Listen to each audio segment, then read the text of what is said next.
Hey Anthony, how you doing today? I'm good. How are you? Good. Just curious, heading into this road trip, just mentally, how are you handling, I don't know, what are your first impressions as you go on this road trip with all the protocols that are in place, the stuff that you guys got to do? It's gonna be a little bit more difficult than usual, obviously, being on the road. Yeah, I think. Well, we everyone saw what happened with Washington, so I think it's just going to be a matter of being alone basically the whole 2 weeks. I know it's going to suck, but at the end of the day, it's a little sacrifice for us to be able to play this year. So um, I know a lot of players are going to bring their Xbox, their laptops, download a couple movies. I mean, it's just the reality we live in right now. I mean, what do you do on the road usually? Are you a guy that likes to go to the restaurants or walk around, or what do you usually do on the road? Yeah, we usually go take a good dinner the night before of a game. Uh, we were probably 6 or 8, depending on road trips last year going out. So obviously, it's going to be different room service and Uber Eats all year. So I mean, Sounds like it could it be is pretty what it is. lonely. Yeah, yeah. I mean, it's time to learn things or do different things this year. Thanks, Anthony. You're welcome. Next question from Mantha with M Live. Yeah, hi Anthony. Just to follow up a little bit more about just being on the road. I know you haven't experienced it yet, but as far as home ice advantage, do you think that gets how much that gets neutralized now? I mean, as a home team, you still have the last change, but not having fans in the stands. I mean, how much of an effect do you think that would have?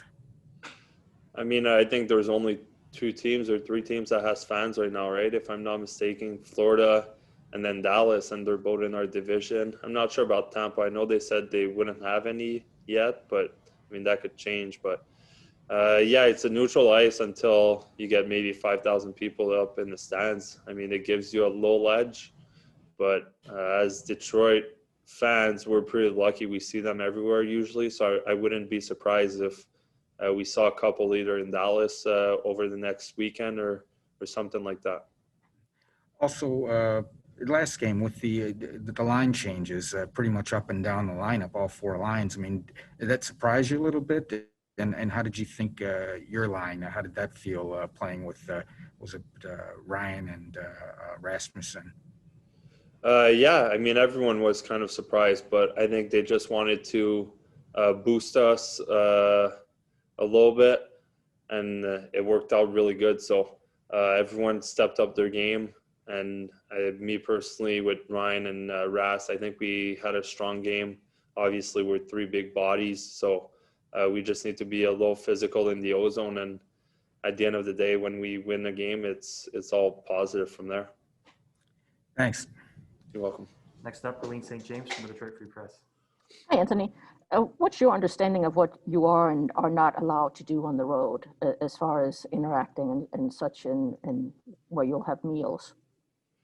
So far, the only thing that we do know is that we'll have to be in our room most of the time. Obviously, we're not allowed to go out to restaurants or anything of that sort. So they're asking us to quarantine in the hotel. I'm not sure yet what it's going to look like for like team meals if we do order in, if we're allowed to go in a room, or do we need to stay in our own room. So we're going to find out pretty quick.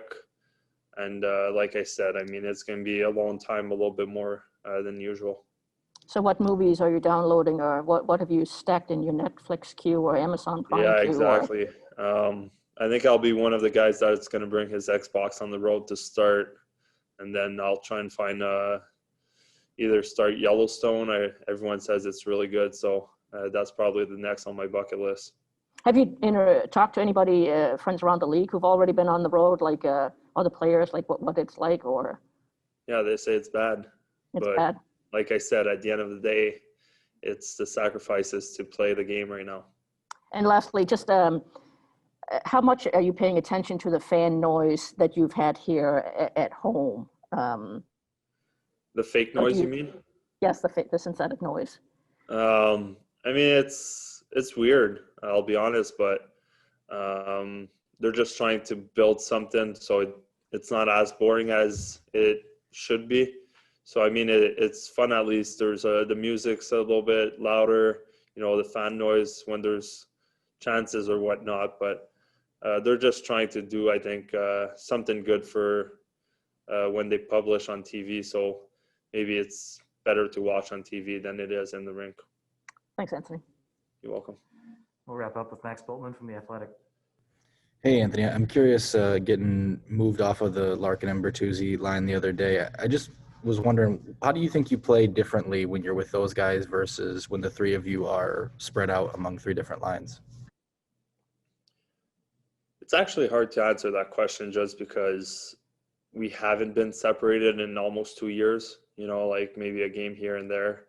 But I think we all stepped up last game. We all knew we could play way better than we did in the first 2-3 games. So it was just getting our head together. Obviously, the rust was part of it after 300-something days. But at the end of the day, it was just to motivate us and make us work harder with other line mates. So like I said, it worked. All three of us stepped up, and I think we could keep this going for a couple more weeks, I'm pretty sure. And then what stands out as being different about this team so far to you through just a few games here? I know it's still very early, but you guys obviously have responded to a couple different losses. Anything stand out in your mind? No, I think we're playing good hockey.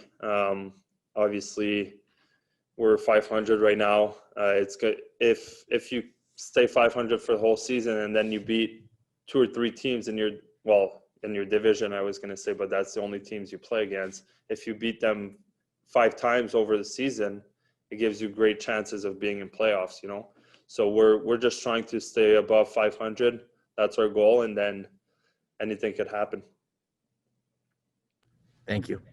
You're welcome. Thanks, everyone. We'll be back with Coach Blashill shortly.